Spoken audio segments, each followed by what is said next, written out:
Capítulo 14. Deus no íntimo.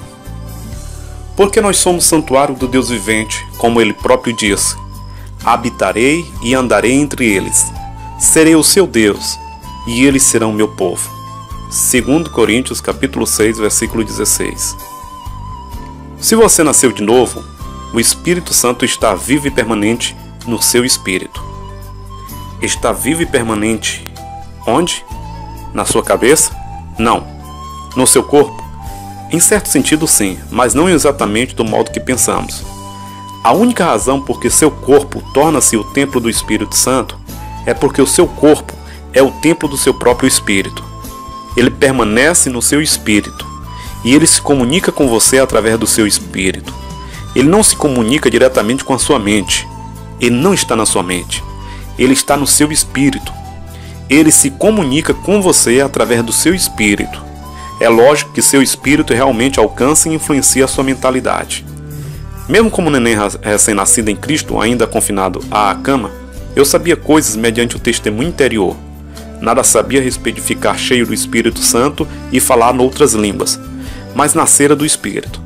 Tinha um testemunho do Espírito bem no íntimo de que era um filho de Deus.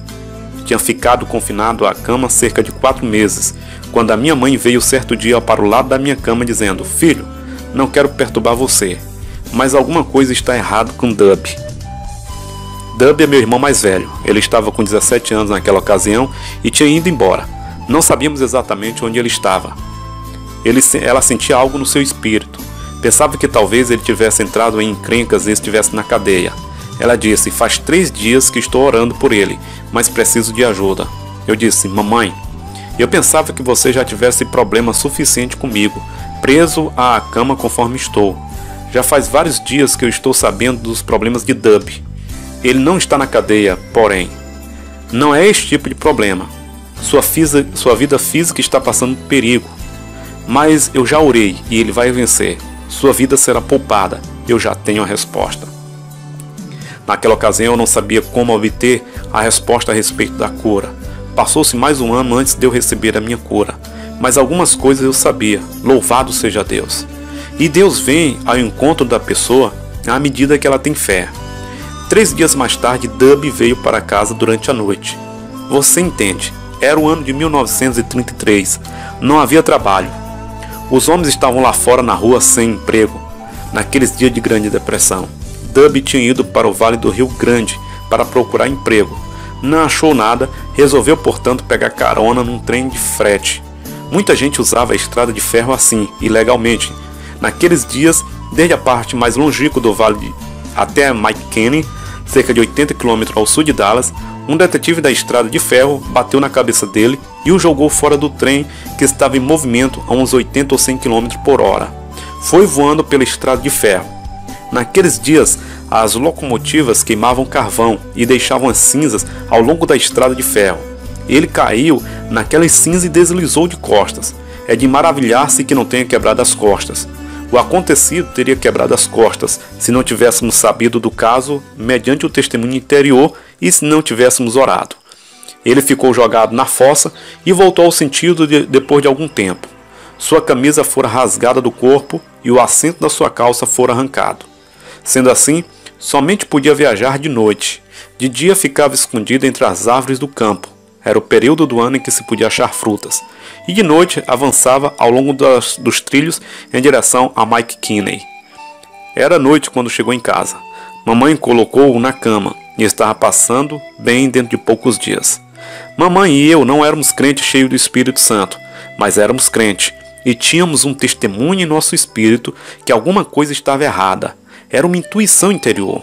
É algo que todos os cristãos devem desenvolver. Devemos desenvolver o nosso espírito. Um amigo meu, ministro do Evangelho Pleno, teve em menos de 10 anos 3 acidentes sérios de automóvel. Algumas pessoas morreram. A esposa dele quase morreu. Ele ficou seriamente ferido. Foram curados pela misericórdia de Deus. Carros foram demolidos. Ele me ouviu ensinar a respeito destes assuntos e me disse: irmão Reagan, cada um daqueles acidentes poderiam ter sido evitados se eu tivesse escutado aquela intuição interior.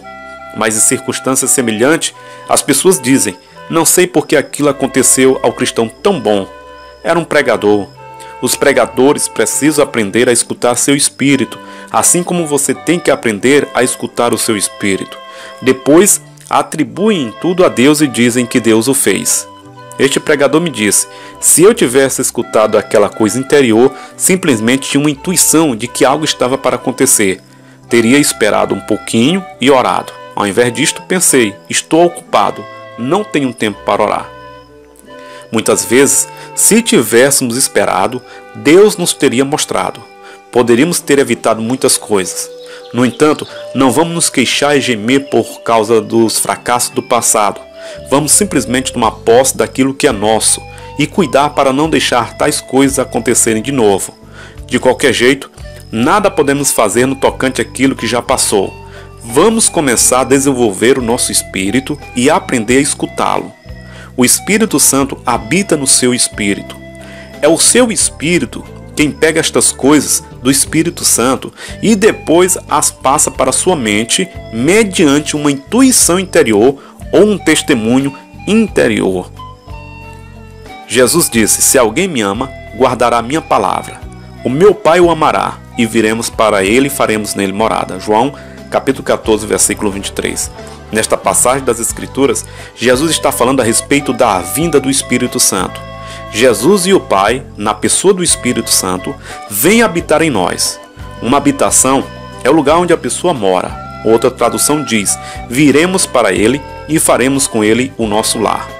O Espírito Santo, através do apóstolo Paulo, disse: não sabeis que sois santuário de Deus e que o Espírito de Deus habita em vós? 1 Coríntios capítulo 3, versículo 16. Outra tradução diz: o Espírito Santo está na casa dentro de você. É onde ele mora, em você.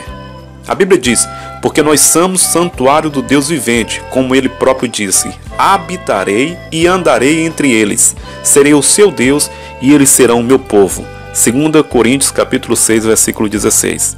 Coloque juntos esses 3 versículos das Escrituras. Respondeu Jesus: se alguém me ama, guardará a minha palavra, e meu Pai o amará, e viremos para ele e faremos nele morada. Não sabeis que sois santuário de Deus e que o Espírito de Deus habita em vós? Porque nós somos santuário do Deus vivente, como ele próprio disse: habitarei e andarei entre eles, serei o seu Deus e eles serão meu povo. João capítulo 14, versículo 23, 1 Coríntios capítulo 3, versículo 16 e 2 Coríntios capítulo 6, versículo 16. Nunca chegamos ainda a sondar a profundidade daquilo o que Deus realmente está dizendo. Eu habitarei neles, eu farei neles morada, eu andarei entre eles. Se Deus está habitando dentro de nós, e Ele está, logo é ali que Ele nos falará.